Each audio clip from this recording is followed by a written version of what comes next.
माँ जी, मैं नदी किनारे पानी लेने जा रही हूँ। आप निधि का थोड़ा ख्याल रखना, देखना वह पढ़ाई सही से कर रही है या नहीं।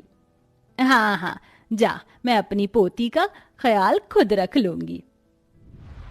सुलेखा की बहू बहुत ज्यादा काली थी तो वहीं उसकी पोती गोरी थी और सुंदर थी। सुलेखा शुरू से ही अपनी बहू को जरा भी पसंद नहीं करती थी। घर में एक बूंद पानी तक नहीं है, पता नहीं इस कल्लो का कहाँ ध्यान रहता है, कोई काम सही से नहीं करती। दादी माँ, ये लो पानी। अरे, तुम पढ़ाई नहीं कर रही? दादी माँ, मेरा सारा काम हो गया है, क्या मैं दोस्तों के साथ खेलने जा सकती हूँ? हाँ, चली जाना, लेकिन ये ले गर्म पानी वापस ले जा। तेरी माँ अगर घर में फ्रिज लेकर आई होती तो हमें ये गर्म पानी पीने की जरूरत नहीं पड़ती। सुलेखा की ये बात सुनकर निधि चुपचाप पानी का गिलास लेती है और रसोई में रख देती है, जिसके बाद में अपने दोस्तों के साथ खेलने जाती है। आज हम लोग छुपन छुपाई खेलेंगे, चलो चलो सब लोग छुप जाओ, मैं तुम्हें ढूंढूंगी। इस तरह निधि 1 से 10 तक गिनती गाती है। सारे बच्चे छुप जाते हैं और निधि एक एक करके सभी को ढूंढ लेती है। चलो चलो, अब शाम ढलने लगी है, अब अपने घर चलते हैं। हाँ, मैं भी बहुत थक गई हूँ, घर जाकर ठंडा फ्रिज का पानी पीऊंगी। आरती, तुम्हारे घर पर फ्रिज है क्या? तुम मुझे अपने घर का ठंडा पानी पिला सकती हो? मैंने आज तक कभी फ्रिज का पानी नहीं पिया। नहीं, मैं तुम्हें अपने घर नहीं ले जा सकती, मेरे मम्मी पापा गुस्सा करेंगे। ऐसा मत करो, लेकर चलो ना, मुझे भी ठंडा पानी पीना है। निधि के इतना कहते ही आरती उसे धक्का दे देती है, जिसके चलते निधि नीचे गिर जाती है और सारे बच्चे वहां से चले जाते हैं। निधि अब रोते हुए उदास मन से वापस घर की तरफ आ रही होती है। अरे बेटी, क्या हुआ? तुम रो क्यों रही हो और तुम्हारे पैर पर ये चोट क्यों लगी है? माँ, मैंने अपने दोस्तों को कहा था कि मुझे भी ठंडा फ्रिज का पानी पिला दो, लेकिन उन्होंने मुझे धक्का देकर गिरा दिया। अगर आप भी दहेज में फ्रिज लेकर आई होती तो मुझे इस तरह अपने दोस्तों से फ्रिज का पानी नहीं मांगना पड़ता। निधि के मुंह से यह सुनकर श्वेता को बहुत बुरा लगता है। इतना बुरा आज तक उसे अपनी सास के ताने सुनने के बाद भी नहीं लगा था। मुझे माफ करना बेटी, मैं अपने मायके से फ्रिज नहीं लेकर आई, लेकिन मैं तुम्हारे लिए एक फ्रिज जरूर खरीद दूंगी, फिर चाहे कुछ भी हो जाए। उस रात श्वेता सभी को खाना बनाकर खिलाती है और सभी लोग सो जाते हैं, लेकिन श्वेता यहाँ से वहां करवटें बदलती रहती है। रात को उसे एक आइडिया आता है। मैं मटके बनाकर मटके बेचा करूंगी और मुझे मटके बनाने भी आते हैं। आजकल वैसे भी बहुत गर्मी चल रही है, लोग मटके जरूर खरीदेंगे।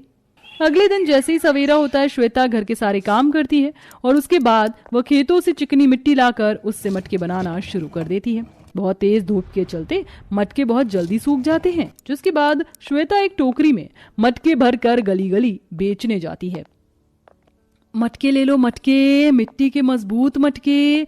एक बार जो मटके में पानी डालोगे, ठंडा पानी पूरी रात पीने को मिलेगा। मटके ले लो मटके।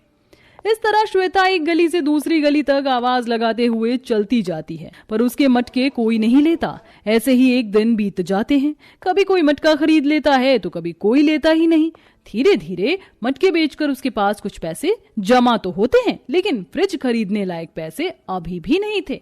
एक शाम जब उसके घर जाने का समय होता है, तभी उसके पास एक बच्ची आती है। मुझे एक मटका खरीदना है, लेकिन मेरे पास पैसे नहीं है। क्या आप मुझे एक मटका फ्री में दे सकती हो? हाँ हाँ बिल्कुल, ये लो मटका। वैसे भी कौन सा मेरे मटके बिक पा रहे हैं, कम से कम तुम्हारे काम तो आ जाएंगे। ये तो बहुत भारी है, क्या आप इसे मेरे घर तक रख सकती हो? इस तरह बच्ची के कहने पर श्वेता बहुत प्यार से उस मटके को उठाकर उसके घर ले आती है, जहां वे उसके घर में एक बड़ा सा मटका देती हैं जो बिल्कुल फ्रिज की तरह दिखाई देता है। अरे ये सब क्या है?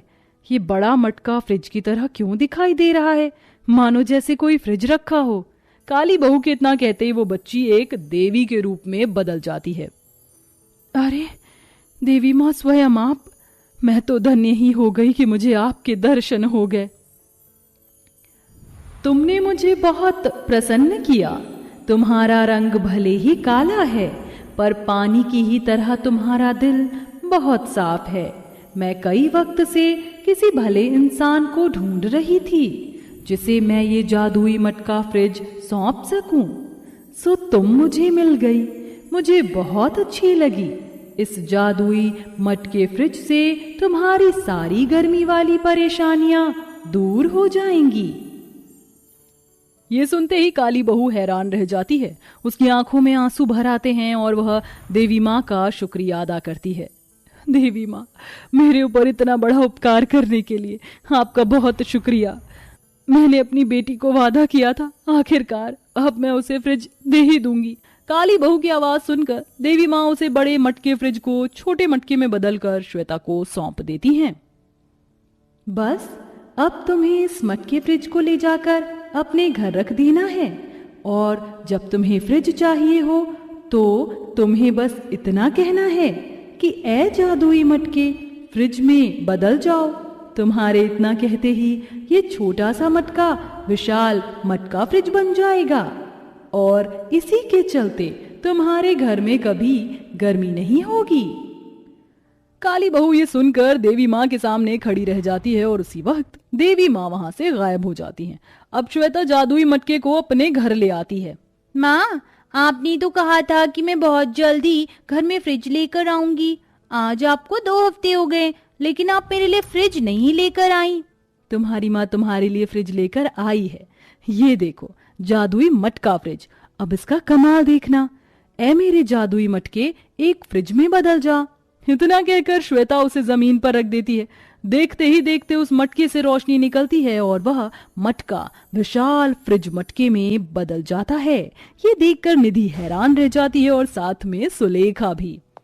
हे भगवान, ये कैसा चमत्कार है बहू। तुझे ये मटका फ्रिज कहाँ से मिला और अब घर भी कितना ठंडा हो गया है। हाँ माँ जी, वैसे ये फ्रिज मुझे देवी माँ ने मेरे काले रंग की वजह से दिया है। मेरे काले रंग की वजह से ही कोई मुझसे मटके खरीद नहीं रहा था। देवी माँ ने मेरा साफ दिल देखकर मुझे ये जादुई मटका फ्रिज दिया है। ये सुनकर सुलेखा को कहीं ना कहीं अपनी गलती का एहसास होने लगता है, लेकिन फिर भी वह कुछ नहीं कर पाती। लेकिन माँ, ये फ्रिज तो पूरा खाली है, इसके अंदर कुछ भी नहीं। अच्छा, तो मुझे बताओ तुम्हें इस जादुई मटके फ्रिज से क्या चाहिए? माँ, मुझे फ्रिज का ठंडा पानी पीना है। निधि के इतना कहते ही फ्रिज के अंदर से एक रोशनी निकलती है और उस रोशनी के साथ ठंडे पानी की बोतल फ्रिज में प्रकट होती है, जिसे श्वेता निकाल कर निधि को देती है। ये लो बेटी, ठंडा फ्रिज का पानी पी लो। माँ, मुझे ठंडी ठंडी आइसक्रीम भी खानी है। उसके इतना बोलते ही फ्रिज के अंदर आइसक्रीम भी आ जाती है, जिसे श्वेता निकाल कर निधि को दे देती है। अब सास बहू बेटी तीनों मिलकर आइसक्रीम मजे से खा रहे होते हैं। तभी रविंद्र काम पर से घर में आता है। वो देखता है कि पूरा घर बहुत ठंडा हो रहा है। जहां उसके पसीने टपक रहे थे, ठंडे घर में आते ही उसके पसीने भी सूख जाते हैं। अरे ये क्या, ये घर इतना ठंडा कैसे हो रहा है? और ये मटके जैसा दिखने वाला फ्रिज कहाँ से आया? रविंद्र के ये पूछने पर श्वेता उसे देवी माँ और जादुई मटके फ्रिज की कहानी बताती है, जिसे सुनकर रविंद्र अपनी माँ से कहता है, देखा माँ, जब से श्वेता इस घर के अंदर आई है, आप उसे भर भर के ताने दिया करती थी उसके काले रंग की वजह से, लेकिन आज इसी के काले रंग की वजह से इसे ये जादुई फ्रिज मटका मिला है। हाँ बेटा, तूने सही कहा। मुझे ऐसा नहीं करना चाहिए था। बहू, हो सके तो मुझे माफ कर देना। कोई बात नहीं माँ जी, जो हो गया उसे भूल जाइए। सुनिए जी, ये ठंडी ठंडी आइसक्रीम खाइए, आपको अच्छी लगेगी। ये तो बहुत अच्छी है। क्या ये फ्रिज इसके अलावा भी और कुछ खाने की चीज दे सकता है? आप खुद ही मांग कर देख लीजिए। ए जादुई मटका फ्रिज, मुझे रसमलाई खानी है। रविंद्र के कहने पर फ्रिज के अंदर रोशनी के साथ रसमलाई प्रकट होती है। अब धीरे धीरे सब लोग अपनी अपनी पसंद का खाना जादुई फ्रिज से मांगने लगते हैं। देखते ही देखते जादुई मटका फ्रिज, जहां तो पूरा खाली था, वह खाने की वैरायटी से भर जाता है। इस तरह जादुई मटका फ्रिज के सहारे पूरा गरीब परिवार सुखी रहने लगता है, क्योंकि अब उनको गर्मी जो नहीं लगती।